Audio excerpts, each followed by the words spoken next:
Баршаңызға ассалаумағалейкум. Шуақты күнде әдемі ауа райында керемет настроймен үйіміздің кіршасын бастағалы жатырмыз.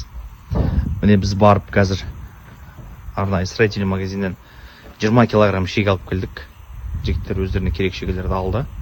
Енді үйдің төбесі қазір қандай болып тұрған мен сізге көрсетейін, үйдің төбесі қандай жағдайда тұрғанын көріп алыңыздар.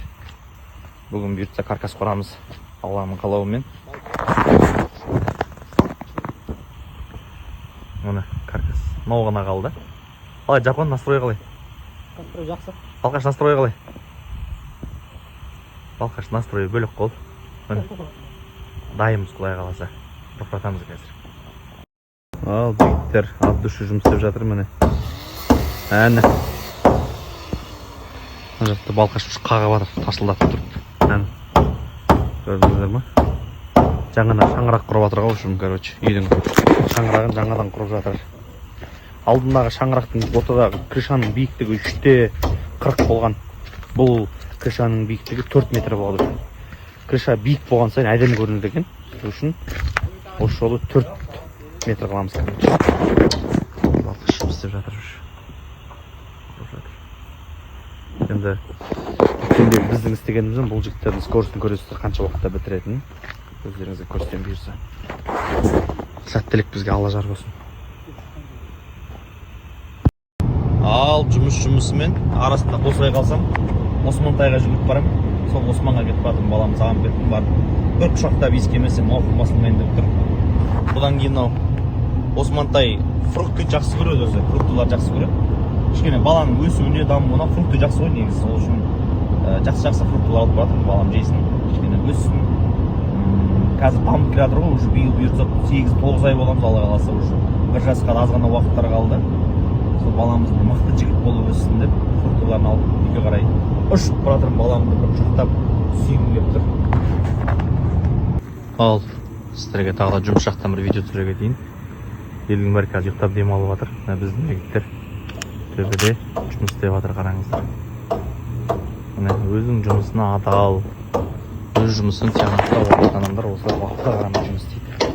Жігіттерге рахмет, уақытты бекер алмай тезірек көтерейік деп күн-түнде жұмыс істеп жатыр, Аллаға шүкір. Бүгін уже біраз дүниені Балқашта қалыптасады. Ертең күндіз көрсе, мен қазір түн ондай уақытта көрінбейді. Ертең бұйырса не жұмыс істелгенін сіздерге көрсетемін. Кәдімгідей үлкен жұмыстар жасалып жатыр. Ондай қарқынмен бұйыртса бір 10 күнде крыша бітетін сияқты. Бұйыртса желтоқсанның 10-ы туған күнім ғой. Сол туған күніме бір Балқаштар үлкен сыйлық жасайын деп тұрмын. Бұйырса енді сол күні өзі разға келіп қалатын сияқтымыз, Алланың қалауымен. Сол Аллаға шүкір әйтеуір. Осындай үй салуға мүмкіндік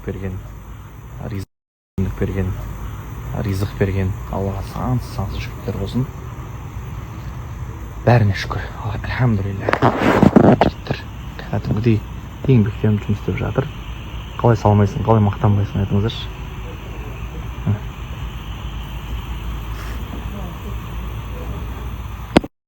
Төбеде жүрді да, өйстіп алқыстап көтеріп жүрді бұлар. Мен мынаны көтермек тұрмақ, әшейін төбеге шыққанның өзінен жаман қорқам, не деген духналарды тілеймін да. Мен әшейін төбесіне лестницамен шықсам, соның өзі маған қорқыныш қылады. Өйткені менде биіктен фобия бар. Биіктіктен мен жаман қорқам. Менде сондай бір фобия, әр адамда фобия болады jer сондай. Андай жалпы аттракцион дегендерге мен бармаймын негізі. Өзім ұнатпаймын ондай нәрсені же. Сосын биіктіктен қорқам қатты.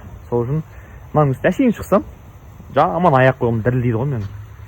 Мына жігіттер мына отырсын қарса Жахонның. Міне отыр. Мен неден көрмей тұр, бір адам дұрыс. Мына жерде отыр міне. Қол көтеріп отыр ғой. Бұлар уже крышаны кәдімгі жерде жүрген сияқты жүреді ба крышада. Не деген дух деймін да. Мықты. Тарикемен барлығымыз жиналып, қазір бір жерге барып жатырмыз. Негізі бізге Балидағы күндеріміз мүлде жетпей жатыр. Біз деген өз-өзіміздің ұйқымызбен күресіп жатырмыз ғой. Өйткені бізде Қазақстанмен 3 сағат разница, содан кейін ұйқы күн-түніміз ауысып кетті мүлде. Сонымен обедке дейін ұйықтаймыз. Дым особо көріп те үлгеріп жатқан жоқпыз. Сонымен ертеңнен бастап активно отырып жасап жатырмыз. Бүгін қайттан обедке дейін ұйықтап қалғанбыз. Өз-өзімізге жынымыз ұстап келе жатыр ғой. Ертең обязательно ерте тұрамыз деп. Сонымен қазір обратный билетті өзгертуге қарап жатырмыз. Ләззат жылап отырып жатыр, маған көп күн керек деп. Иә, тағы 5-6 күн керек маған. Бізде 3 күн қалды, иә? Иә. Я хочу хотя бы 11 день. Иә, біз 7-сі күні уже кету керекпіз. Мы не хотим. 7 түнде шығу керекпіз. Не отпускает, не хочу я домой. Сондай болып жатыр, короче. И, кстати, сосын кеше мен бір нәрсені өзім ұялып кеттім. Не нәрсе деп ойлайсыздар, не байқадыңыздар десем, ешкім таппапты, ешкім байқамапты, Құдайға шүкір. Мен, оказывается, көйлегімнің жеңін, қазір мына жерге прикреплю фотосын. Ана тесігінен емес, мына шетінен шығарып киіп алғам. Целый день солай жүрген. Ол бүкіл қалада 2 жеңімді салбыратып.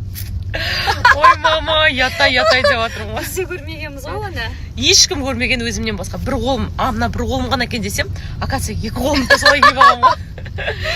Ой, сондай. Ужас. Бірақ қайта ешкім байқамапты. Аяғыңыз, ана жеріңіз, басқа жеріңіз деп жазыпты да, бірақ жеңімді ешкім байқамапты. Қазір әдемі закатпен, витпен отырып завтрак шектеп жатырмыз. Уже закат болып отыр, біз завтрак шектеп бара жатырмыз ғой. Сонымен дальше посмотрим, не істейтінімізді әлі білмейміз, өйткені күніміз жетпей қалды біздің әдемі жерлерді көруге. Мына жердің әдемілігін айта алмаймын. Баратын жер өте көп. Негізі Балиға келетін болсаңыздар 10 күн, 15 күн деген аз. Сақтасын, біздің үй 1-ші этаж, бірақ жер сілкінісін сезген жоқпын. Бірақ енді бәрібір далаға шығайын деп отқан, далаға шығыңдар қайталануы мүмкін деп шығып кеттік. Осындай жер сілкінген кезде біраз адам тәубесіне келеді. Бағанағындай орысша сөйлей алмайсың ғой, үйте алмайсың ғой, бүйте алмайсың ғой. Бір-бірімен ұрыс керіс, бір-біріне ренжу, жаман сөздер айту, осының барлығы пустое место болып қалады ғой. Рас келісіңіздерші, біреуге ренжу, біреумен боқтасу, төбелесу, қырылысу, біреуді балағаттау, барлығы пустое слово болып қалады. Потому что жер сілкінсе, бетіп сілкін, Құдай оның бетін арғысын жаман айтпай жақсы жоқ дейді. Бірақ сәтте жоқ болып кетеміз да бәріміз. Қалған дүниенің бәрі орын ойнамай қалады бұл өмірде. Сондықтан аман болайық.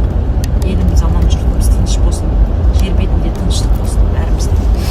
Бір кісі жазыпты, орысша сөйлеген, неге орысша сөйлейсіз, жараспайды дейді.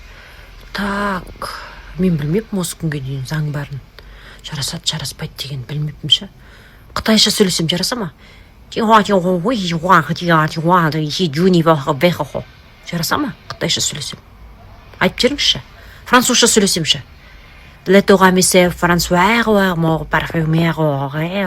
Жараса ма? Французша сөйлесем.